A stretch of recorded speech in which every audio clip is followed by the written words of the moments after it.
नून league और काफ league की seat adjustment का मामला। सीट एडजस्टमेंट पर दोनों पार्टियों के रहनुमा आइंदा दिनों में मुलाकात कर सकते हैं। ज़राए की जानिब से बताया गया है कि काफ लीग 2018 में कौमी की 4 सूबाई असम्बली की 8 जीती नशिस्तों पर सीट एडजस्टमेंट चाहती है। तमाम तर मामले पर बात करेंगे। ब्यूरो चीफ जियो न्यूज़ लाहौर रईस अंसारी साहब ने हमें ज्वाइन किया है। रईस अंसारी साहब, क्या बता रहे हैं मजीद ज़राए इस मामले से मुतालिक?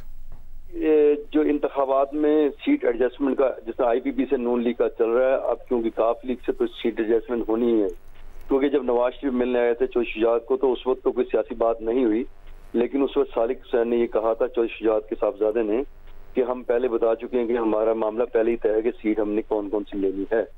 तो हमारे काफ लीग के जराये कहते हैं कि आइंदा 2 रोज में ये मामला पेशरफ्त होगी, उन दोनों रहनुमाओं की मुलाकातें इस बारे में शुरू होंगी।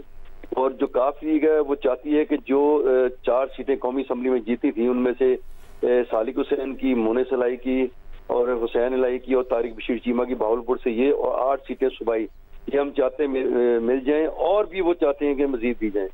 लेकिन हमारे जराये कहते हैं कि जो सालिक हुसैन MNA और जो शाफे हुसैन पहली बार सूबाई असम्बली का इलेक्शन लड़ने लगे हैं गुजरात से, उनकी तो सीट एडजस्टमेंट नून लीग मान सकती है, लेकिन बाकियों की मुश्किल नजर आ रही है।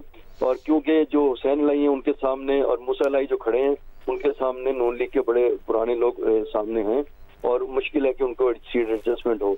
जो रही तारिक बशीर चीमा भावलपुर में, उनके सामने सऊद मजीद है और वो अपने हल्के में बहुत ही अच्छे समझे जाते हैं और उनके शरीफ खानदान से करीबी ताल्लुकात भी, इसलिए वहाँ मुश्किल है। लेकिन अगर वहाँ कोई सीट एडजस्टमेंट हुई तो सऊद मजीद साहब को कोई नून लीग कोई फिर सेनेट में या ऐसी जगह दे सकती है। दूसरी बात ये रही कि जो अभी ये जो सीट एडजस्टमेंट है, ये अगले कुछ दिनों में इंशाल्लाह 1-2 दिनों में जो है ये चीज आगे बढ़ेगी और दोनों रहनुमा जो है मुलाकात करेंगे, फिर सामने वाज़ेह होगा कि किसको कितनी सीटें मिल सकती हैं। जी, बहुत बहुत शुक्रिया आपका रईस अंसारी साहब, आपने इस मामले से मुतालिक आगाह किया।